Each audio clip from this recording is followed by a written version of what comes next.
Good afternoon 10th class. आज हम हमारी जो बची हुई रिएक्शंस हैं, टाइप्स ऑफ रिएक्शंस, उसके बारे में डिस्कस करेंगे। So the next type of reaction that we have is displacement reaction. So आपको नाम से क्लियर है, डिस्प्लेसमेंट यानी डिस्प्लेस कर देना, हटा देना अपनी पोजीशन से। So this kind of reaction is an important one for you. In this type of reaction, in which a reactant element displaces or remove another reactant element, यानी कि एक reactant element other reactant element को remove कर देगा and then they'll form a new product. तो such kind of reaction it is known as displacement reaction. So here you can see the example. So it is Fe like iron, this is copper sulfate. और इस Fe ने अगर आप यहाँ पे product देखें तो then you can see that here the product is iron sulfate and copper is displaced.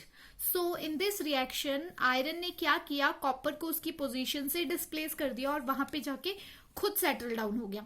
So such kind of reactions are known as displacement reactions.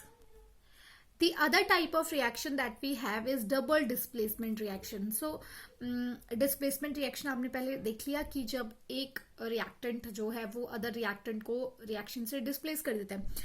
So in this reaction in which there is an exchanges of ions between the reactants, यानी यहाँ पे ion का exchange हो रहा है, कोई किसी को डिस्प्लेस नहीं कर रहा, बट एक क्या कर रहा है, दूसरे से एक्सचेंज कर रहा है अपनी आयन्स को. For example here you can see that यहाँ पे सोडियम सल्फेट Na2SO4, ठीक है, और other reactant that we have is BaCl2 barium chloride. So if you see the product here तो यहाँ पे बेरियम सल्फेट बन गया है और सोडियम क्लोराइड बन गया है, यानी कि सोडियम यहाँ पर आकर सेटल डाउन हो गया है और बेरियम जो है वो यहाँ से यहाँ आकर सेटल डाउन हो गया है, और इस तरह से इन्होंने अपने आयंस को रिप्लेस कर दिया, मतलब एक्सचेंज कर लिया एक दूसरे के साथ और न्यू प्रोडक्ट्स जो है वो फॉर्म कर लिए. तो such kind of reactions are known as double displacement. Why double? क्योंकि ऐसा नहीं है कि एक ही रिएक्टेंट जो है वो दूसरे को डिस्प्लेस कर रहा है, दोनों एक दूसरे को डिस्प्लेस कर रहे हैं. That is why it is known as double displacement reaction. So these were the 4 different kind of reaction. There are other many kind of reaction. कुछ reactions ऐसी होती है जिसमें हमारे पास कुछ end product तो बनता ही है, मतलब product तो बनता ही है, but precipitates बनते हैं. What are precipitates basically? तो these are the insoluble substance formed during a reaction, so that are known as precipitate. ठीक है, तो insoluble होता है, solid structure kind of होता है, so उनको हम precipitate कहते हैं. तो ऐसी कोई भी reaction जिसमें हमारे पास precipitate बनते हैं तो उसे हम precipitation reaction जो है वो कहते हैं. So this is all about the reaction, different kinds of reaction that we have. The other few types of reaction is oxidation and reduction. It is also a different types of reaction that we have, that is oxidation and reduction reaction. So in this chapter this oxidation और reduction आपको इतने detailed में नहीं है, but आगे जो है आप इन रिएक्शंस के बारे में पढ़ेंगे. So there is a little introduction of these reactions here. So let's discuss them. So यहाँ पे आप लोग देख रहे हो, जैसे मैंने एक रिएक्शन लिखा है, ठीक है, कॉपर ऑक्साइड, वाटर नहीं, H2 और हीट अप किया, कॉपर और वाटर बन गया हमारे पास, ठीक है, ये एक रिएक्शन हो गई. So if a substance gain oxygen during a reaction, it is said to be oxidized. Oxidised का क्या मतलब होता है? पहले हम ऑक्सीडाइज्ड, जैसे रिएक्शन हम देख रहे हैं, ऑक्सीडेशन या रिडक्शन, ठीक है, तो उससे पहले हम देखेंगे कि अगर हम इस रिएक्शन में देखें तो पहले क्या हुआ, यहाँ पे oxygen was in this position, मतलब कि इस कॉपर के साथ था, ठीक है. अब हम अगर इधर देखें तो ऑक्सीजन हाइड्रोजन के साथ है. तो ऐसा कोई भी सब्सटेंस जिसने ऑक्सीजन को गेन किया उसका क्या हो जाता है, ऑक्सीडेशन हो जाता है, वो ऑक्सीडाइज हो जाता है. सो यहाँ पे अगर हम देखें, ये तो रिएक्टेंट थे, प्रोडक्ट में हमने देखा कि हाइड्रोजन जो है वो ऑक्सीडाइज हो गया. ऑक्सीडाइज मतलब उसने ऑक्सीजन गेन कर लिया CO2 से और उसका ऑक्सीडेशन हो गया, ठीक है. If a substance loses oxygen during a reaction that it is known as reduced. अब यहाँ पे अगर हम देखें फिर से, तो यहाँ पे कॉपर ऑक्साइड था, तो क्या हुआ, जब हमने रिएक्टेंट में देखा तो कॉपर रह गया और ऑक्सीजन चला गया.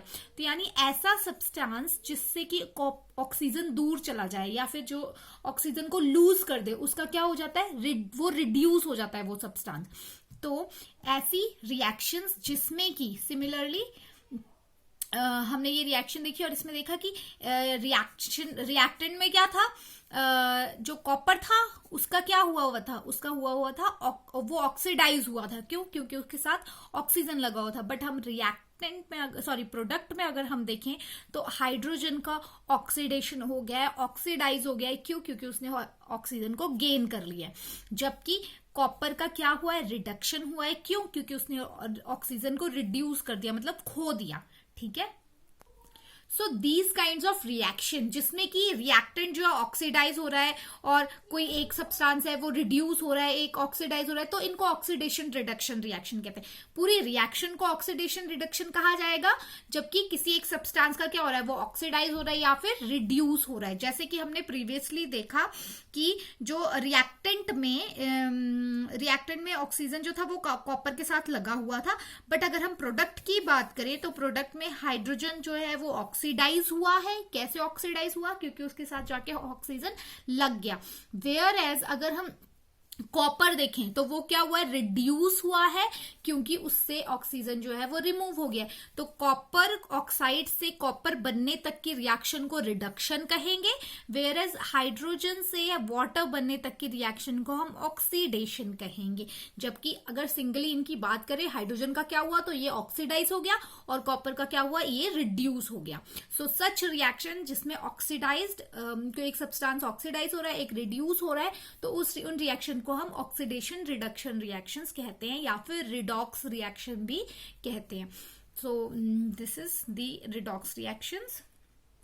अगर हम अपनी डेली लाइफ की बात करें तो डेली लाइफ में भी हमें ऑक्सीडेशन और रिडक्शन रिएक्शंस जो है वो देखने को मिलती है। लाइक कोरोजन क्या है, जंग लगना। बेसिकली आयरन में जो जंग लग जाती है या कोई भी मेटल सब्सटेंस है वो क्या करता है, ऑक्सीजन के साथ बहुत जल्दी रिएक्टिव हो जाता है। ऑक्सीजन के साथ रिएक्ट करके क्या कर देता है, मतलब उनकी reactivity towards the oxygen is very high. So जो मेटल्स होते हैं वो सारे बहुत जल्दी ऑक्सीडाइज हो जाते हैं। और अगर हम स्पेसिफिकली बात करें आयरन की तो आयरन का कोरोजन हो जाता है जब वो ऑक्सीजन के साथ कंटेक्ट में आता है और मॉइस्चर के साथ थोड़ा सा कंटेक्ट में आता है, तो क्या होता है, कोरोजन जो है उसका हो जाता है। सिमिलरली हम देखते हैं कि जो सिल्वर का हमारे पास सामान होता है या हम जो चांदी का सामान लेकर आते हैं मार्केट से, जब लेकर आते हैं तो वो बहुत शाइन करता है। But after few months few years आप देखोगे वो थोड़ा सा काला पड़ जाता है। सो दैट ब्लैक कोटिंग क्या है, वो ऑक्सीडाइज हो गया है जिसकी वजह से वो ब्लैक कोटिंग उसमें आ गई है।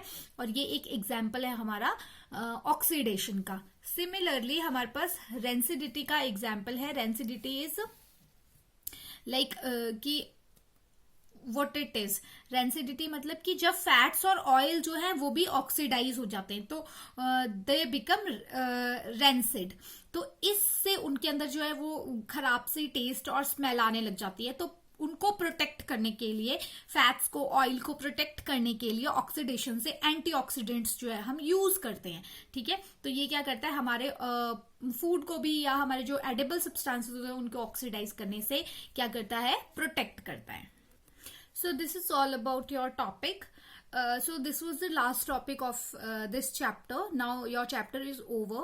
So the question for this topic are you have to do the question for this topic from page number 13. There are 3 questions that you have to do. Thank you.